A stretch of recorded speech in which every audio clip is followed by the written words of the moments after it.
guys, welcome back to How to Repair, guys. If you guys have a fault edge now, doesn't matter what generation, guys, you might have first or second generation, and you have bad misfiring on one cylinder. Let's say you have a burned coil and you replace the coil, nothing happens, you still don't get spark, or you keep burning the new coil. Stay with us, guys, we'll show you what causes that. This is a very common problem and there is a solution, very cheap solution compared to going to the dealership. So let's go ahead and start on the procedure now. In the meantime, guys, we'll have more than 200 videos on this car, so please subscribe, give a thumb up, guys, and let's start on the process now. So I'll go ahead, start the car now. Okay, we have the engine light on because we were putting other plugs and checking things, so I haven't reset it, but you might not even get engine light. Okay, and when I started, guys, okay, you're going to notice that it's misfiring. Okay, that thing doesn't sound good at all. Listen now. Okay, you're going to notice the hood of the car vibrating because it's misfiring as well. So definitely a misfire right there. Okay, the car will start shaking when it drops the RPMs. You're going to notice the engine and the hood vibrating as well. Okay, check the engine now. This is one unbalanced engine, guys. So this is it, guys. This is the forward edge. Weird thing about that, you might not even get engine light on. You may get engine light on, you may not. In most cases you will not. What is causing now? We're not getting any spark on cylinder number 1, but it could be any of those. This is the connector for the ignition coil on cylinder number 1. It has 3 holes for 3 wires, but on the back you're going to find out that you have only 2 wires here. So what we're going to do now, guys, okay, one of them, usually the white with blue, okay, it could be different, one is your ground wire, and the other one with the purple in our case, but it definitely will be different color depending on which coil you get, is the other wire. Now what we'll do, guys, okay, we're going to find those wires that go to the engine computer, to the ECU, to make sure that we don't have a bad wire somewhere. Okay, and in this connector right here, okay, you have to have your car battery disconnected when you do all that stuff. In this connector, okay, you can see that we have the same wire, white with purple. Okay, this one here. So if we use now, okay, if we use our voltmeter and we trace that wire from here to there, which means that it will go directly from the computer to the ignition coil. If it has connection, it's a good wire, and we'll explain what is causing for you not to get spark or keep burning ignition coils. Now we have that voltmeter, guys. This is amazing voltmeter with the true RMS, so I'll definitely recommend it. Check it in the description of the video below. All the parts and tools that we use are listed there. So we're going to select, okay, continuity test here. If we don't have any connection, it's going to say OL, and if we have connection, it's supposed to go, okay, it's going to show you the ohm meter again. It's going to go on one of the wires close, okay, to 0, and on the other one will be around 5 to 6 ohms. Why is like that? Because one of the ground wires is actually one wire that goes to 0, 6 or 8 ignition coils, depending on which engine you have.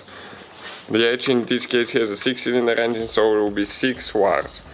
Now, this is the purple wire there, okay. We're going to go ahead, hold one of the cables there, one of the connectors. Okay, now what I'll do, we'll go ahead and select the other one now.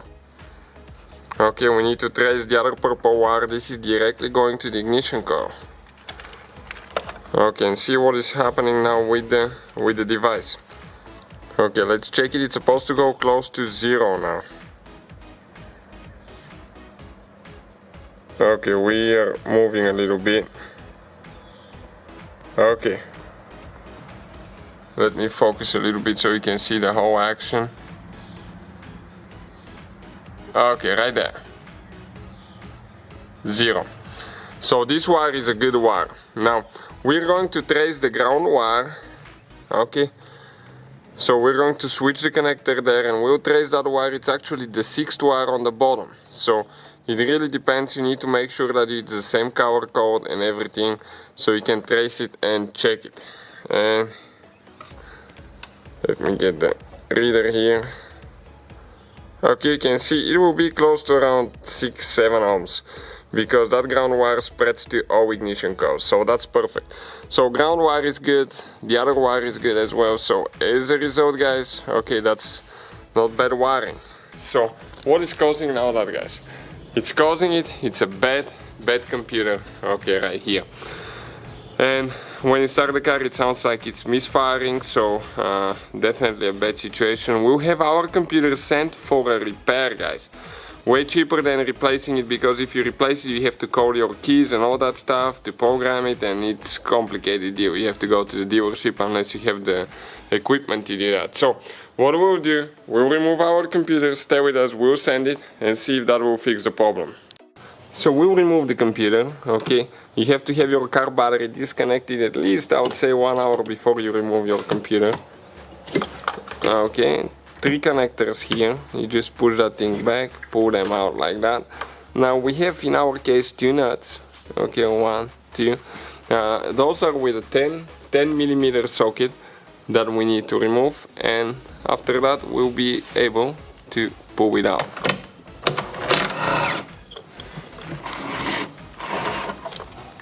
Okay, 1 nut is out.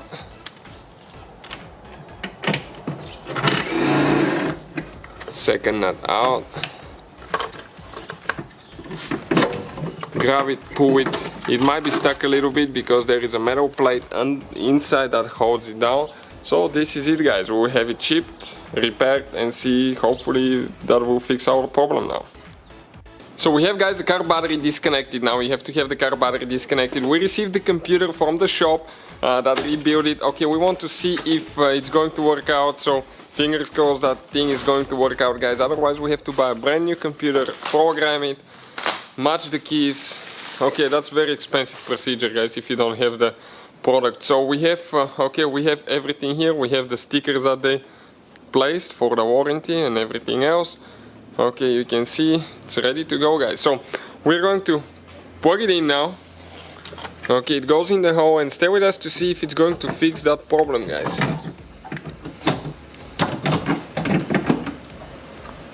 Okay, so all we have to do, install the 2 nuts. Okay, get them tight.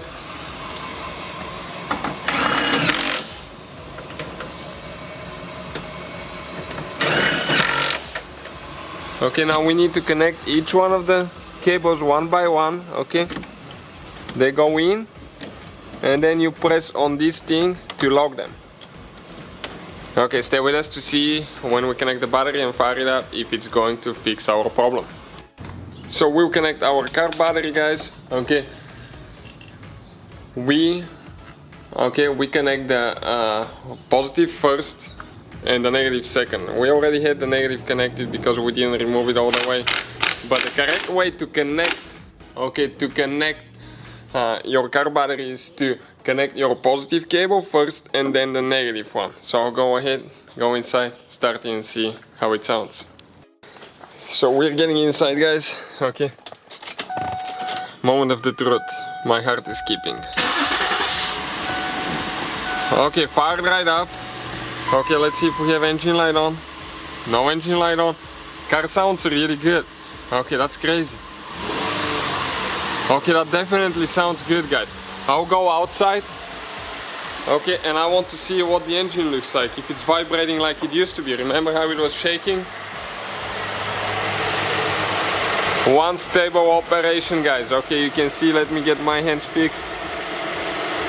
There is absolutely, guys, no shake, no vibration. So definitely fixed our problem. That's a common problem, guys. Thank you for watching. Hopefully we can save you quite a bit of money, and see you guys next time.